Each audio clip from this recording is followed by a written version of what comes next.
నమస్కారం. మీరు ఎంత కష్టపడి పని చేసినా చేతిలో డబ్బులు నిలవడం లేదా? ఇంట్లో ప్రశాంతత లేకపోవడం, అనుకున్న పనులు ఆలస్యం అవ్వడం, ఎప్పుడూ ఏదో ఒక సమస్య వెంటాడుతున్నట్లు అనిపిస్తుందా? అలాంటి సమయంలో చాలామంది ఒక మాట చెప్తారు. లక్ష్మీ కటాక్షం ఉంటే జీవితం మారిపోతుంది అని. కానీ ఆ లక్ష్మీ కటాక్షం ఎలా లభిస్తుంది? ఉదయం నిద్ర లేచిన వెంటనే మనం చేసే కొన్ని చిన్న చిన్న అలవాట్లు కూడా మన జీవితంపై ప్రభావం చూపుతాయని మన శాస్త్రాలు చెబుతున్నాయి. ఈరోజు వీడియోలో ఉదయం లెగవగానే చేయవలసిన 5 ముఖ్యమైన పనుల గురించి తెలుసుకుందాం. అయితే ఒక్క విషయం గుర్తుంచుకోండి. ఇవి ఆధ్యాత్మిక సాంప్రదాయాల్లో చెప్పబడిన ఆచారాలు.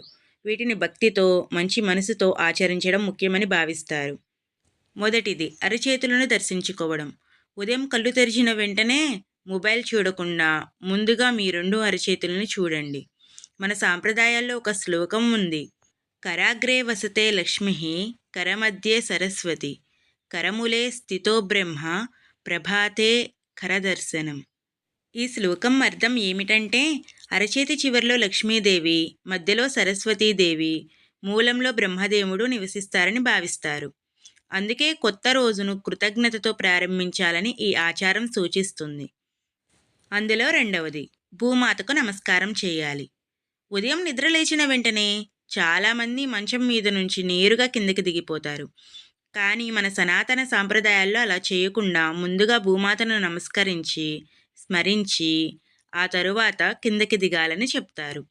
ఎందుకంటే మనం రోజంతా నడిచేది, పనిచేసేది, జీవించేది ఈ భూమి మీదే. అందుకే ఆమెకి కృతజ్ఞత చెప్పడం ఒక గొప్ప సంస్కారం. శాస్త్రాలలో ప్రసిద్ధి చెందిన శ్లోకం ఒకటి ఉంది. సముద్రవాసనే దేవి పర్వతస్థాన మండలే విష్ణుపతి నమస్తుభ్యం పాదస్పర్శాం క్షమాశ్వమే. ఈ శ్లోకం ద్వారా మనం ఇలా ప్రార్థిస్తాం. ఓ భూమాత, సముద్రాలను వస్త్రంలా ధరించినావు, పర్వతాలను అలంకారాలుగా ధరించినావు, శ్రీ మహావిష్ణువు సహచారివి. నేను నీపై పాదాలను మోపబోతున్నాను, దయచేసి నన్ను క్షమించు. ఈ చిన్న ప్రార్థన మనలో వినయాన్ని పెంచుతుంది. దీనివల్ల లక్ష్మీ కటాక్షానికి సంబంధం ఏమిటంటే, పురాణాల్లో లక్ష్మీదేవి వినయం, పరిశుభ్రత, కృతజ్ఞత ఉన్న చోటే నివసిస్తుందని చెప్పబడింది. అహంకారం, నిర్లక్ష్యం ఉన్న చోట ఆమె నిలవదని ఆధ్యాత్మిక బోధనల్లో పేర్కొన్నారు. అందుకే ఉదయం భూమాతకు నమస్కారం చేయడం ద్వారా మన రోజు వినయంతో ప్రారంభమవుతుంది. మీకు అర్థమయ్యేలా ఒక చిన్న కథ రూపంలో చెప్తాను. ఒక గ్రామంలో 2 రైతులు ఉండేవారు. ఇద్దరూ ఎంతో కష్టపడేవారు. కానీ ఒకరి ఇంట్లో ఎప్పుడూ సంతోషం, ఐశ్వర్యం ఉండేది. మరొకరు మాత్రం అప్పులు, కష్టాలతో ఉండేవారు. ఒక్కసారి ఒక మహాత్ముడు వారి ఇళ్లకు వెళ్ళాడు. మొదటి రైతు ఉదయం లెగవగానే భూమాతకు నమస్కరించి, దేవుని స్మరించి పనులు ప్రారంభించేవాడు.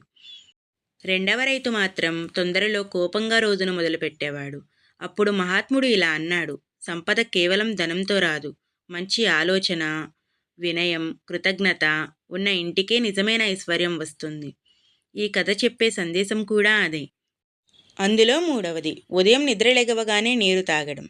మన పెద్దలు ఒక మాట చెప్పేవారు. ఉదయాన్నే నీరు అమృతం లాంటిది అని.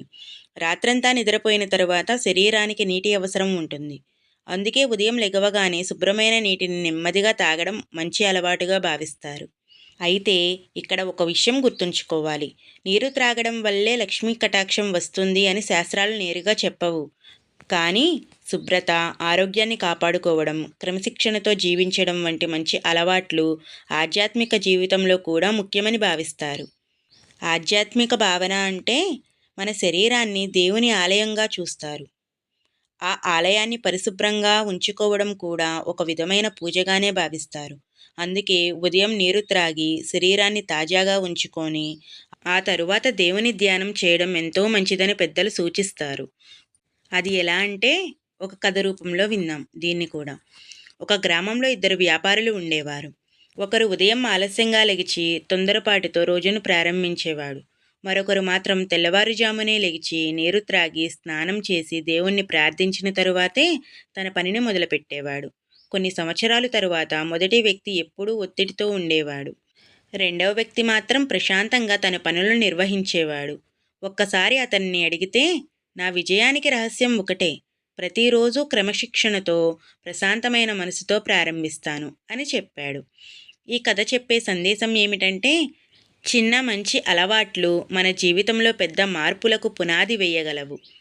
కాబట్టి ఉదయం లెగవగానే శుభ్రమైన నీటిని తాగి మన శరీరాన్ని, మనసుని కొత్త రోజుకు సిద్ధం చేయడం మంచి అలవాటు.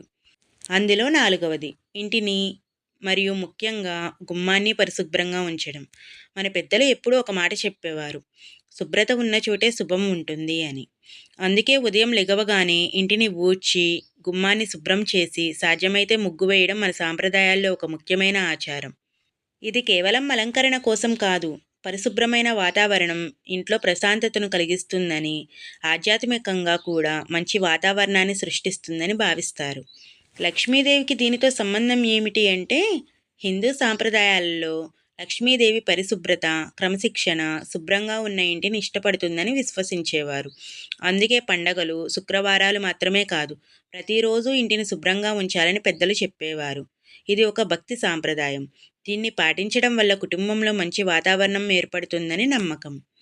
ఒక చిన్న కథ. ఒక గ్రామంలో 2 ఇళ్ళు పక్కపక్కనే ఉండేవి. మొదటి ఇంట్లో ప్రతిరోజు తెల్లవారుజామునే లేచి గుమ్మం శుభ్రం చేసి ముగ్గు వేసి దీపం వెలిగించేవారు. రెండో ఇంట్లో మాత్రం ఎప్పుడూ అలసత్వం, గుమ్మం అస్తవ్యస్తంగా ఉండేది. ఒకరోజు ఒక వృద్ధుడు ఆ గ్రామానికి వచ్చి ఇలా అన్నాడు, ఇంటి గుమ్మం చూసినా ఆ ఇంట్లో ఉండే వారి మనసు ఎలా ఉంటుందో తెలుస్తుంది అని అన్నాడు. ఈ మాట విన్న తరువాత రెండో ఇంటి వారు కూడా తమ ఇంటిని పరిశుభ్రంగా ఉంచడం ప్రారంభించారు. కొంతకాలానికి వారి ఇంట్లో కూడా ప్రశాంతత పెరిగిందని కథ చెప్తుంది.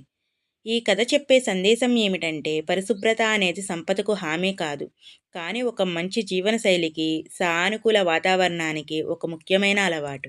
అందుకే ఉదయం ఇంటిని శుభ్రంగా ఉంచడం, గుమ్మాన్ని అందంగా తీర్చిదిద్దడం అనేది మన సంస్కృతిలో అందమైన ఆచారం.